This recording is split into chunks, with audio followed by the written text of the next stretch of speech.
The horizon's edge drifted through the massive docking bay of the Galactic Council's central station, with the grace of a ship that had made this journey many times before. Captain Jake Morrison stood on the bridge and watched through the viewport as the enormous structure grew larger around them. The station was a marvel of engineering built by a dozen different species over the course of 3 centuries. Towers of crystal and metal reached out in all directions like the branches of some impossible tree. Ships from countless worlds moved through the organized chaos of traffic lanes that crisscrossed the void around the station. Jake had been here 5 times in his 12 years as captain. Each visit had been routine and professional. Humanity had joined the Galactic Council 40 years ago, after making first contact with a Vryn science vessel near Jupiter. The relationship had been cordial if not exactly warm. Humans were seen as newcomers and youngsters in a galaxy full of ancient civilizations. But they had their place at the table, and that was what mattered. Lisa Brennan stood beside him reviewing data on her tablet. She was humanity's chief negotiator, and had spent the last 6 months preparing for this meeting. The agenda was simple enough. Earth wanted to expand its colonial rights beyond the current 12 worlds. Humanity's population was growing, and the home system was becoming crowded. There were dozens of suitable planets in nearby sectors that were unclaimed and ripe for settlement. The docking clamps engaged with a heavy thud that resonated through the hull. Jake nodded to his crew and made his way to the airlock where Lisa and 4 other members of the diplomatic team were waiting. They wore formal uniforms in deep blue with the Earth insignia on their shoulders. Lisa adjusted her collar and gave Jake a nervous smile. They had been friends for years, and Jake could read her moods easily. She was worried but trying not to show it. There had been rumors over the past few months, whispers that the council was changing. The Korthan Empire had been flexing its muscles lately, and several smaller species had fallen into line behind them. But Lisa had assured everyone that this was just politics as usual. The council had procedures and rules. Everything would be fine. The airlock hissed open and they stepped into a corridor that seemed to stretch forever in both directions. A Vryn attendant was waiting for them. The insectoid being clicked its mandibles in greeting and gestured for them to follow. They walked in silence through hallways that shifted from metal to stone to something that looked like living wood. The council station was a patchwork of architectural styles reflecting the diversity of its builders. The council chamber was exactly as Jake remembered it.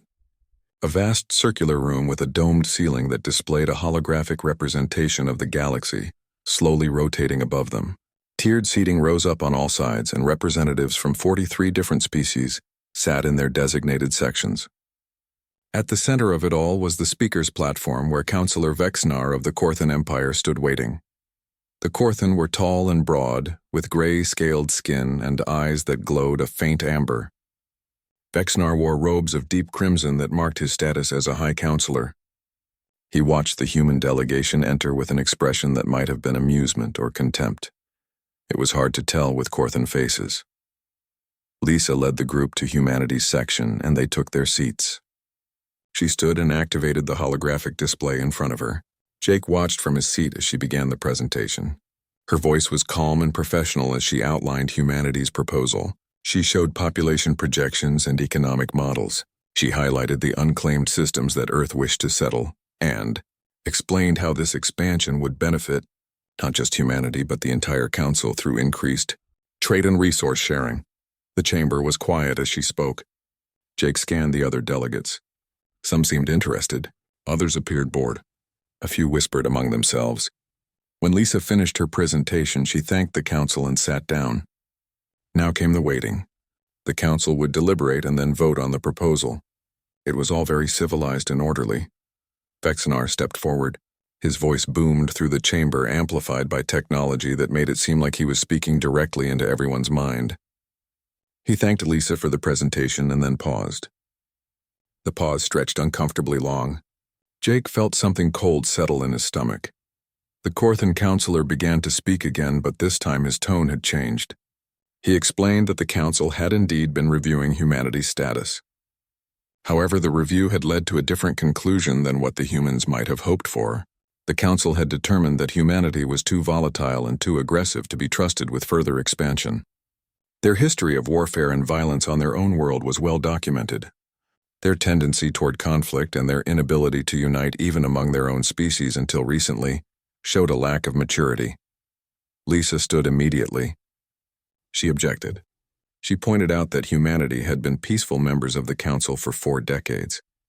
They had honored every treaty and agreement. They had contributed to Council defense forces and scientific initiatives. Whatever problems Earth had experienced in its past were exactly that. In the past, Vexnar raised a hand and Lisa fell silent.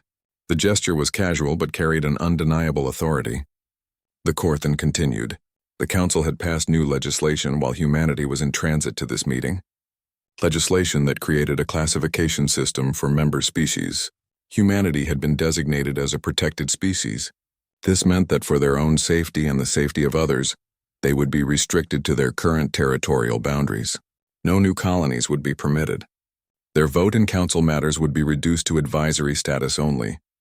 The chamber erupted in murmurs and whispers. Lisa's face had gone pale. She looked at Jake and he saw the shock in her eyes. This wasn't a negotiation. This was a decree. A done deal. Jake stood slowly. He felt every eye in the chamber turn toward him. Vexnar looked down from his platform with that same expression that might have been amusement. The Corthan spoke again. He said that humanity should be grateful for the Council's protection. Without it, they would likely destroy themselves within a few generations. This was for the best. They would understand that in time. Something inside Jake broke. Not with a snap, but with a slow, steady pressure like ice cracking on a frozen lake. He had spent 12 years representing Earth among the stars. He had believed in the Council, and in the idea that different species could work together as equals. But this wasn't equality. This was a cage dressed up in diplomatic language. He looked at Lisa and then at the rest of his team. He looked up at Vexnar standing on his platform wearing his crimson robes like a king addressing peasants. Jake Morrison took a breath and spoke clearly enough for every translator in the chamber to catch his words. Humanity no longer recognizes the authority of this Council. The silence that followed was absolute. Even the holographic galaxy above seemed to stop rotating.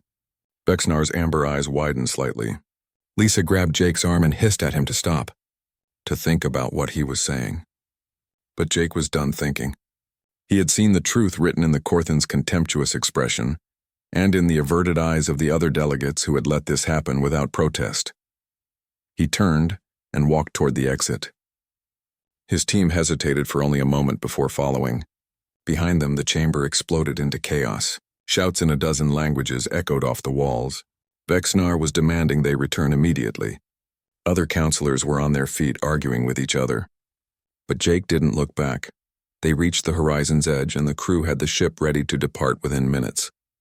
As they pulled away from the station, Jake stood on the bridge and watched it recede into the distance.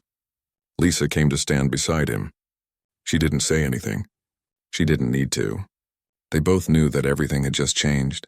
The journey back to Earth took 3 weeks. During that time, Jake filed his report and waited for the response. He expected to be relieved of command. He expected anger and recriminations. What he got instead surprised him more than anything the Council had done. Humanity was ready to walk away. 2. The Global Assembly building in Geneva was packed with representatives from every nation on Earth and every human colony in space. Prime Minister Helen Carter stood at the podium looking out at the sea of faces that ranged from angry to afraid to something she hadn't expected to see.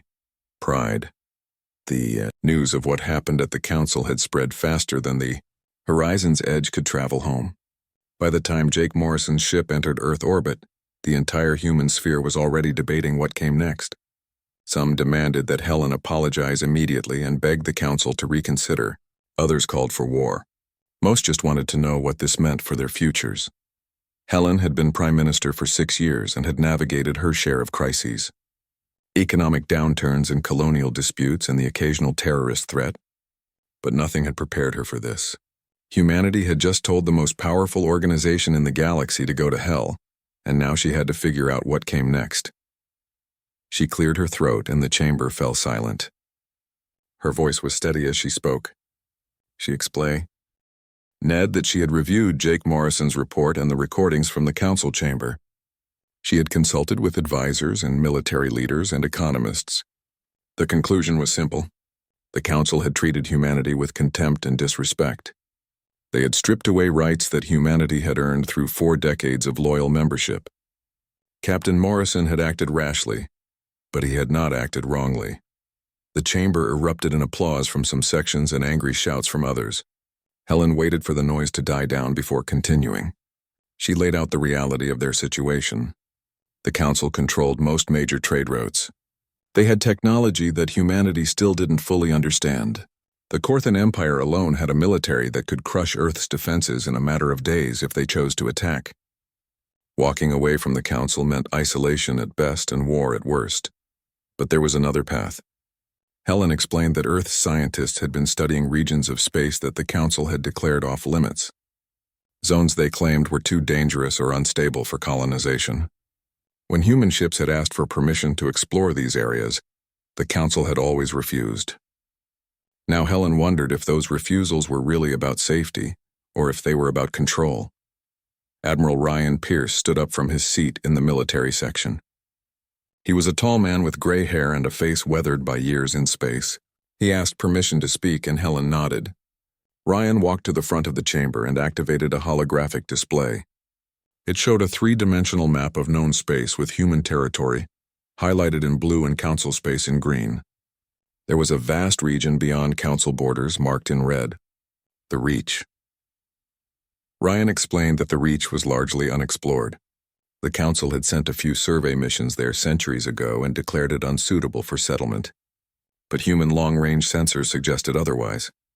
There were hundreds of star systems in the Reach, planets that could support life, resources that humanity desperately needed, and most importantly, it was outside council jurisdiction. He proposed something that made half the assembly gasp. If humanity was going to be isolated anyway, they should use that isolation to their advantage. Earth should launch a massive expansion into the Reach. Not just a few colony ships, but a full-scale exodus. Take every resource they had and push beyond the boundaries the council had set for them. The debate that followed lasted 18 hours. Helen listened to every argument. The cautious voices said this was suicide. The council would see any expansion as a threat and respond with force. The economic ministers warned that without council trade agreements, Earth's economy would collapse. The colonial representatives worried about their existing settlements being blockaded or attacked, but there were other voices too.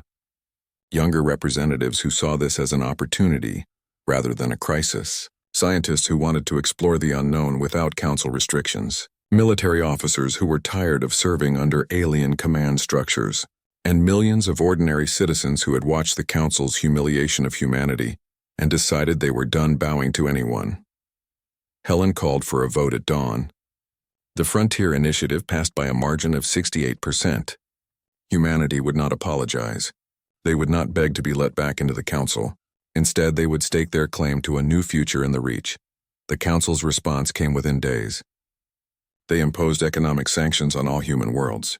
Trade ships that had been traveling to Earth for decades suddenly changed course. Prices for basic goods skyrocketed. The Korthan Empire announced that all human vessels traveling through council space would be subject to inspection and delay. Helen had anticipated this. Earth's economists had been quietly stockpiling resources for months, not because they expected to leave the council, but because they had learned long ago to prepare for the worst. The sanctions hurt, but they didn't cripple. And something unexpected happened. Protests erupted across human space. Not against Helen's government, but in support of it. People gathered in city squares holding signs that read, "We don't need them and humanity stands alone." The message was clear. Humans were angry, and they were ready to prove that they could survive without the council's approval. Admiral Ryan Pierce moved quickly. He pulled together every available ship in Earth's defense fleet and began retrofitting them for long-range exploration. Engineers worked around the clock installing improved engines and sensor arrays. The military budget was redirected entirely toward the Frontier Initiative. Jake Morrison was promoted to admiral and given command of the first expedition into the Reach. He didn't want the promotion. He had caused this mess by walking out of the council chamber, and part of him still wondered if he had made the right choice. But Lisa Brennan told him to stop being an idiot. What he had done needed to be done. Someone had to stand up and say enough, that someone had been him. The first wave of colony ships launched 3 months after the vote. 15 vessels carrying 10,000 people each. They slipped out of Earth orbit in the dead of night, using trajectories that avoided council monitoring stations. Jake led them in the horizon's edge, which had been upgraded with the best technology humanity had to offer. The journey to the Reach took 6 weeks. They traveled through empty space far from any established routes. Twice they detected Council patrol ships and had to alter course. But they made it. When they finally crossed into the Reach, Jake felt something he hadn't felt in months. Hope. The first planet they surveyed was a rocky world orbiting a yellow star similar to Earth's sun. It had liquid water and an oxygen-rich atmosphere. The survey team spent 2 days running tests and came back with a unanimous recommendation. This world was perfect. They named it New Hope. Within a week, construction began on the first settlement. Prefabricated habitats were assembled and power generators came online. The colonists worked with an energy born from desperation and determination. They knew the Council might come after them. They knew there were 1,000 ways this could fail. But they were here, and they were building something new. Jake stood on a hill overlooking the construction site and watched the sun set over New Hope. Lisa came to stand beside him. She asked if he thought they could really pull this off. Jake didn't answer right away. He watched the workers below moving with purpose, and the ships overhead bringing down more supplies. He thought about Helen Carter standing before the assembly and choosing to bet everything on an uncertain future. He thought about all the humans back on Earth and in the colonies who had decided that freedom was worth the risk. He told Lisa that he didn't know if they would succeed, but he knew they had to try. More ships arrived over the following months. Jake's expedition established 6 colonies in the first year. Each one was a foothold in territory the Council had written off. Each one was a statement that humanity would not be contained. And then they found others. Species that lived in the Reach far from Council influence. Small civilizations that had never been contacted or had been contacted once and then ignored. Jake's diplomatic team made first contact with a species called the Tauren. They were a peaceful people who had been avoiding the Council for generations. When Jake explained what humanity was doing, the Tauren leader laughed. She said it was about time someone stood up to the Corthan trade agreements were signed. Technology was shared.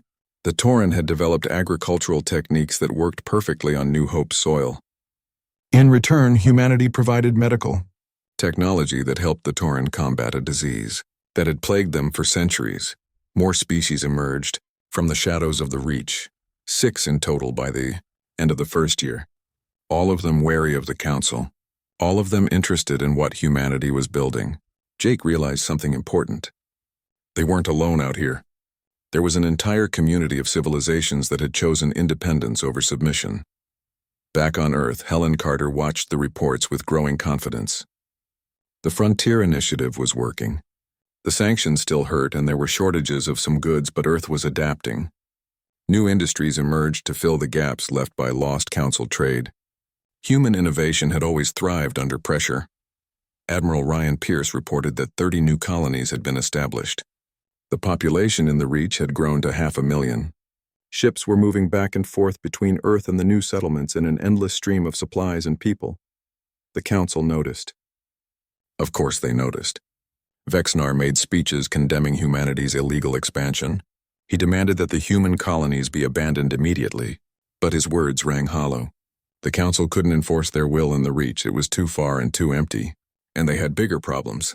Several Council species had started questioning Corthan leadership. If humans could walk away and thrive, then maybe others could too. Jake Morrison stood on New Hope watching the stars and knew that this was just the beginning. They had proven they could survive without the Council. Now they had to prove they could build something better. The Council chambers were filled with tension as Vexnar stood before the assembled representatives. His amber eyes burned with barely controlled rage as he displayed surveillance footage on the holographic screens above. Human ships, dozens of them, moving through the. He reached with confidence and purpose, building colonies, making alliances, acting as if they owned territory that the Council had declared off limits. Vexanar's voice echoed through the chamber as he spoke about humanity's defiance. He showed images of the new human settlements, cities rising from nothing, trade stations bustling with activity, ships bearing the flags of species the Council had never bothered to contact. The humans had been silent for 3 years, and during that silence they had built an empire in the shadows. But what disturbed Vexanar most was the technology. Council intelligence had detected energy signatures from human vessels that shouldn't exist, shield configurations that were impossibly efficient, weapons that hit harder than anything their size should allow. The humans had found something or built something, and they were keeping it secret. A Vryn counselor asked if Vexnar was certain that military action was necessary. Perhaps diplomacy could still work. Vexnar turned on the insectoid delegate with contempt. Diplomacy had failed the moment the humans walked out of this chamber. Now they needed to be reminded of their place. The Council would authorize a military expedition into the Reach. Not to wage war, but to investigate these unauthorized colonies and encourage the humans to see reason. The vote passed by a narrow margin. Many of the smaller species abstained. They remembered how the Council had treated humanity and wondered if they might be next. But enough voted in favor that Vexnar got what he wanted. The Korthan warship Dominion's Fist would lead a fleet of 30 vessels into the Reach. A show of force that couldn't be ignored. Admiral Ryan Pierce stood in the command center on Earth, watching the intelligence reports come in. They had known this was coming. Human agents within Council space had been sending warnings for weeks. The Council fleet was assembling. Their destination was obvious: New Haven. The largest and most prosperous of humanity's colonies in the Reach. Ryan called an emergency meeting with his top commanders. Captain Nicole Sanders was there. She commanded the defense frigate Defiance and had been overseeing the integration of archive technology into the fleet. The work had progressed faster than anyone expected. Human engineers had taken to the ancient designs with enthusiasm. They didn't understand everything yet, but they understood enough. Nicole reported that 20 ships were ready for combat with the new systems installed. Energy shields that could adapt to incoming fire, weapons that could punch through standard Council armor like paper, and most importantly, the jump drives. The archive had shown them how to enter and exit faster than light travel with pinpoint accuracy. No more dropping out of warp hours away from your target. Human ships could now appear exactly where they wanted to be. Ryan asked if it was enough. Nicole said honestly she didn't know. The Council fleet outnumbered them, and the Korthan had centuries of combat experience. But humans had surprise on their side and the will to defend what they had built. It would have to be enough. Jake Morrison arrived at New Haven 3 days before the Council fleet. He had been overseeing colony expansion in the outer regions when he got the alert. The Horizon's Edge had been upgraded with archive technology, and the difference was staggering. The journey that should have taken 2 weeks took 4 days.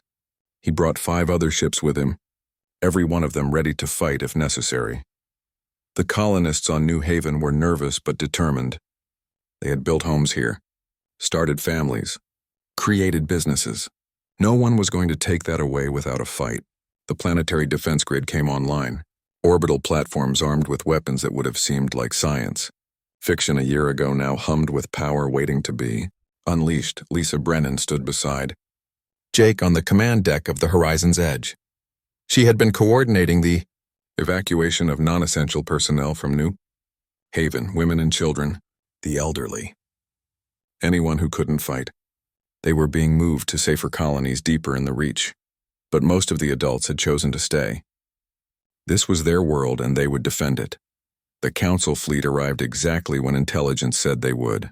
30 ships dropping out of warp at the edge of the New Haven system, in a formation meant to intimidate. The Dominion's Fist led them. A massive warship bristling with weapons and shields that could withstand sustained bombardment from a dozen attackers. Vexnar himself commanded the fleet. He opened a communication channel to New Haven, and his voice boomed across every receiver in the system. He announced that the Council was here to investigate illegal colonial activity. All human vessels were ordered to stand down. All colonists were to prepare for inspection. Resistance would be met with appropriate force. Jake opened a response channel. His voice was calm and clear. He told Vexnar that New Haven was a sovereign human colony outside Council jurisdiction.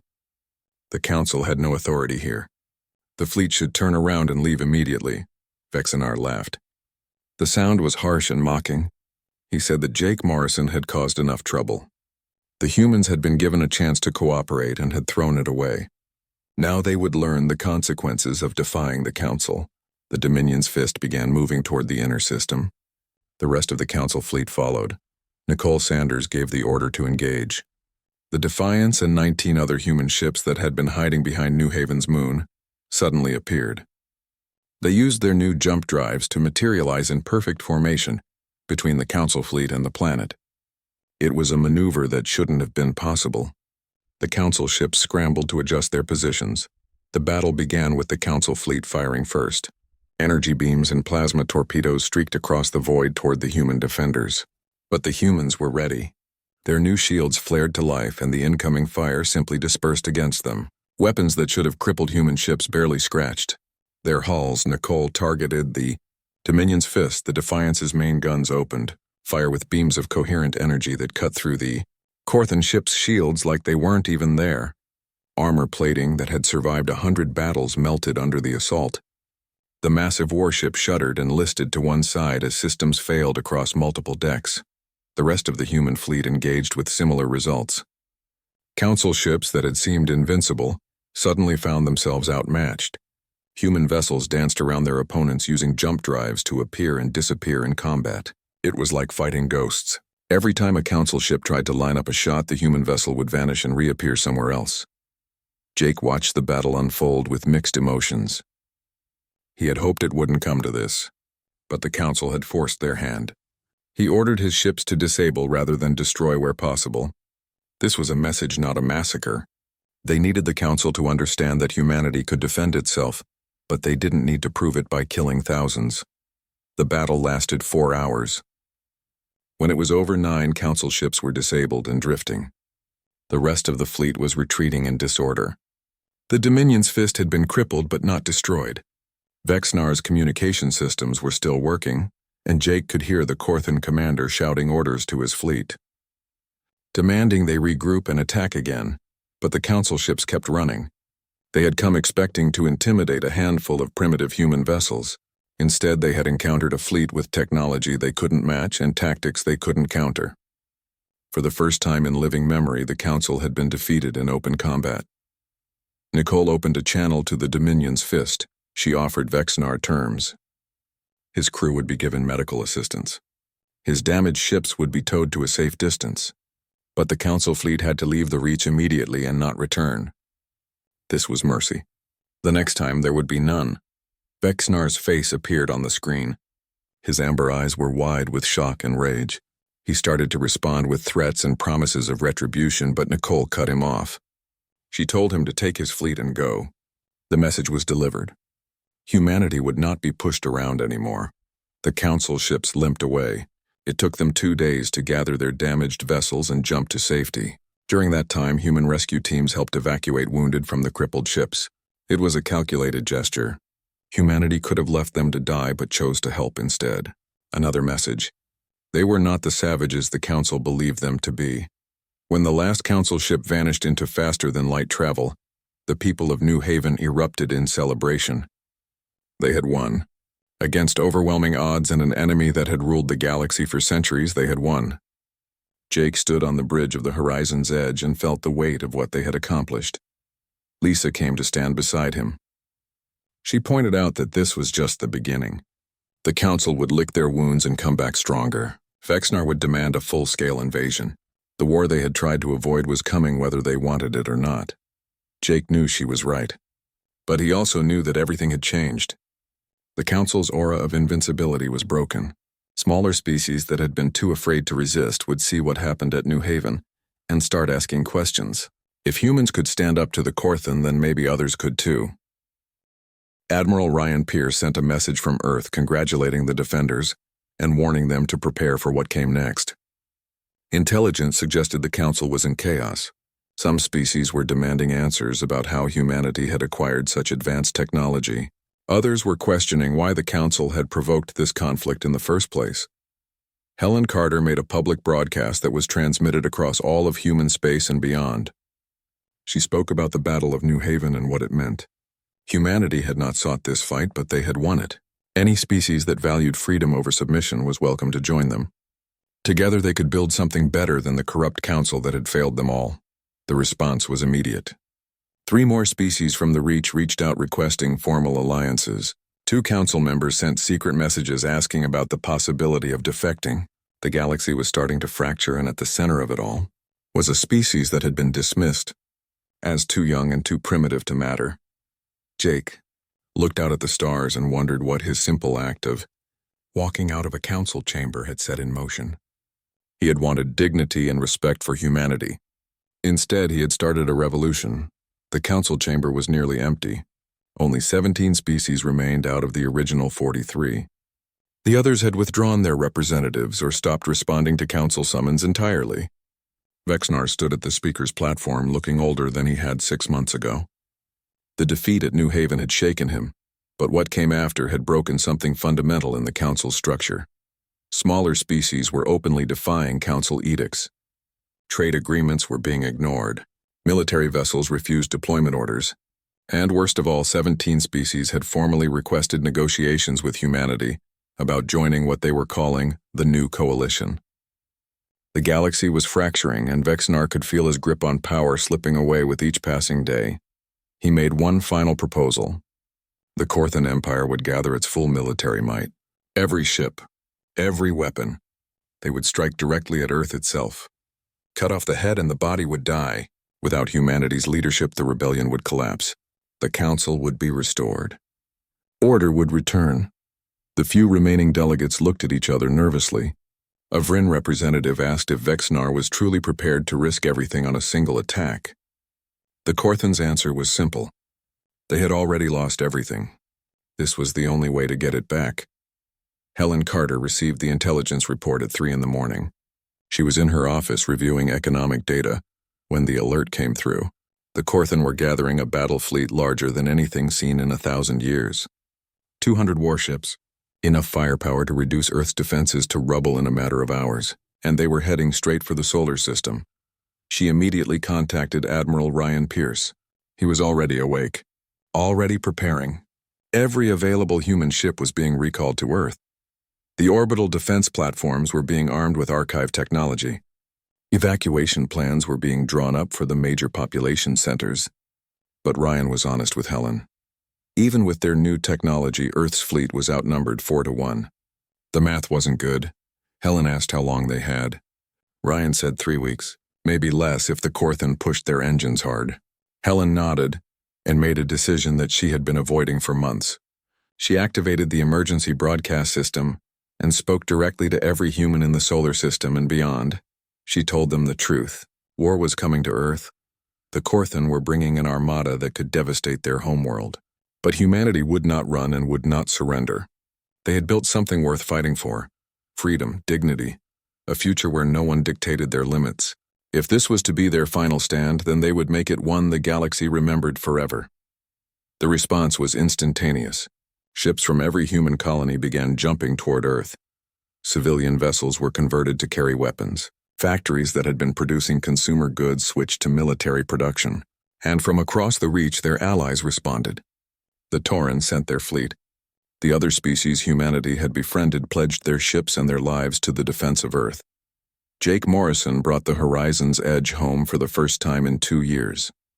He had been coordinating the coalition forces in the Reach, but when he heard Earth was threatened, there was never any question where he needed to be. Lisa Brennan was with him.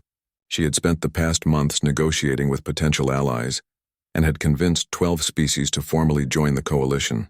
Now they would see if those alliances meant anything. The fleet that gathered in Earth orbit was unlike anything humanity had ever assembled. 140 ships from Earth and the colonies, 60 more from allied species. It still wasn't enough to match the Korthan numbers, but it was something. And every ship carried archive technology. Every captain knew the tactics that had worked at New Haven.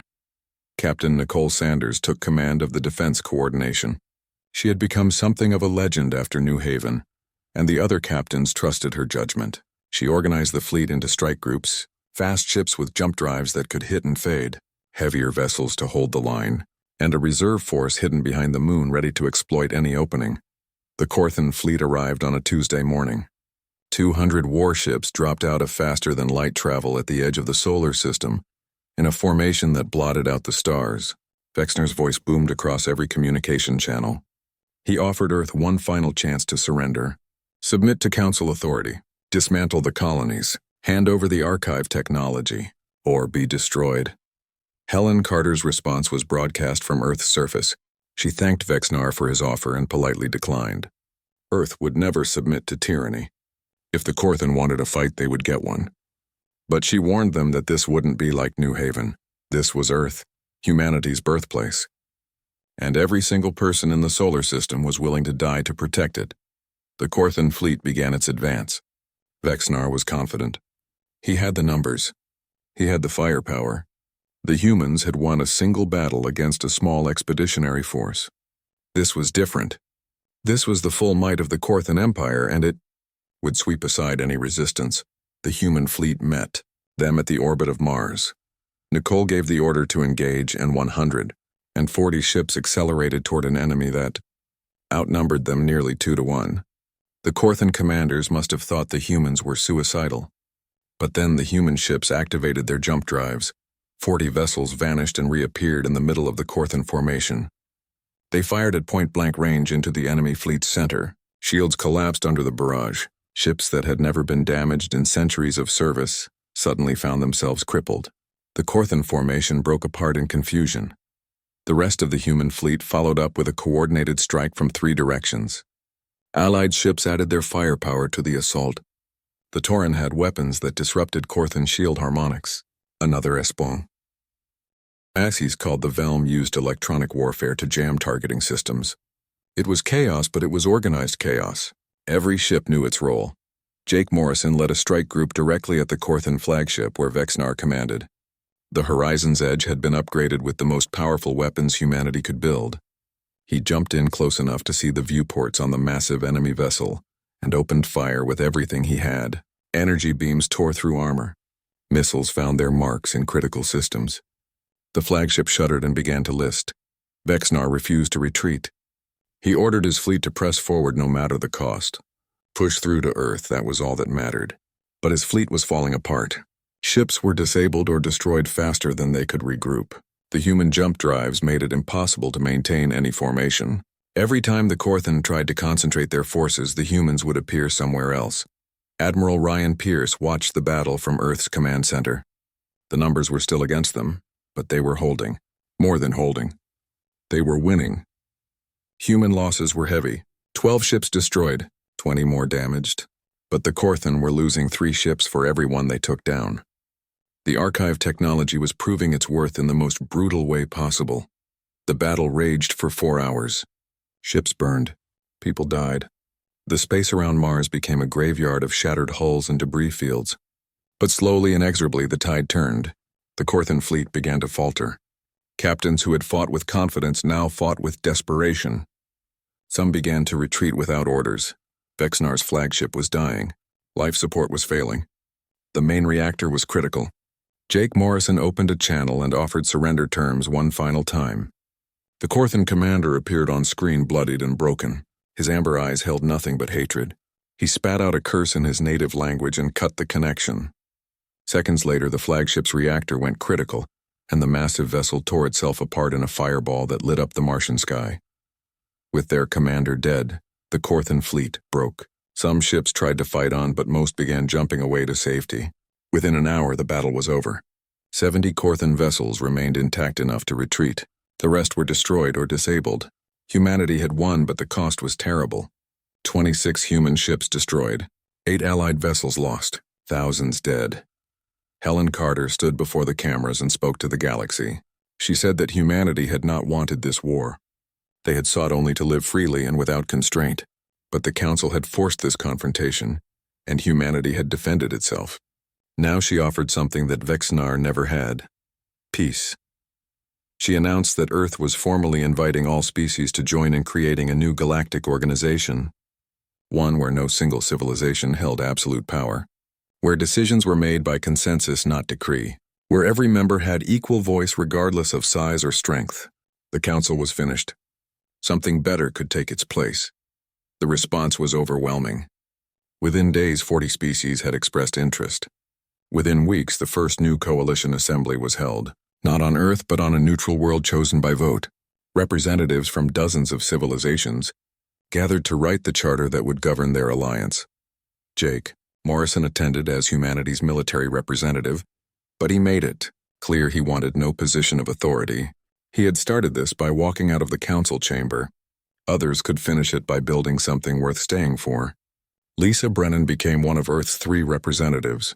She worked alongside delegates from the Tauran and Velman, species humanity had never even heard of a year ago. The old council, officially dissolved 6 months after the Battle of Earth. The few remaining members simply stopped showing up. The station that had been their seat of power was converted into a museum. A reminder of what happened when power became concentrated in too few hands. The Korthan Empire fragmented. Some worlds sued for peace and joined the coalition. Others retreated into isolation. The species that had dominated the galaxy for so long faded into irrelevance, not because they were destroyed, but because they had destroyed themselves through arrogance. 2 years after, walking out of the council chamber, Jake Morrison retired from active service. He took a position teaching at the new Coalition Naval Academy. Young officers from a dozen species learned tactics and strategy from the man who had changed galactic history. He told them about the importance of standing up for what was right even when it seemed impossible. About fighting not for conquest but for freedom. Helen Carter served 2 more terms as Prime Minister before retiring. Her legacy was secured. She had guided humanity through its darkest hour and emerged victorious. The day she left office, she gave a speech about how one person's courage could change everything. She talked about Jake Morrison walking out of that chamber when everyone told him to stay silent. That moment had sparked a revolution. Lisa Brennan continued her work building the coalition. She helped negotiate trade agreements and mutual defense pacts. She mediated disputes and forged friendships across species barriers. The galaxy was still dangerous and complicated, but it was also more free than it had been in millennia. On the 5th anniversary of humanity's departure from the Council, a memorial was unveiled on Earth. It honored those who had died defending freedom. The names of every human and allied crew member lost in the battles were carved in black stone. At the base was a simple inscription that captured everything that had happened. They told us to bow. We chose to stand. Jake stood at the memorial with Lisa and Helen and thousands of others. They remembered friends and colleagues who hadn't made it home. They thought about how close they had come to losing everything. But they also celebrated what they had built, a galaxy where species worked together as equals, where no one dictated another's destiny. A young reporter asked Jake if he had any regrets, if there was anything he would change about that day in the council chamber. Jake thought about it for a long moment before answering. He said no. Walking away had been the hardest thing he had ever done, but staying would have been harder. Sometimes the greatest journeys begin with a single step toward the door.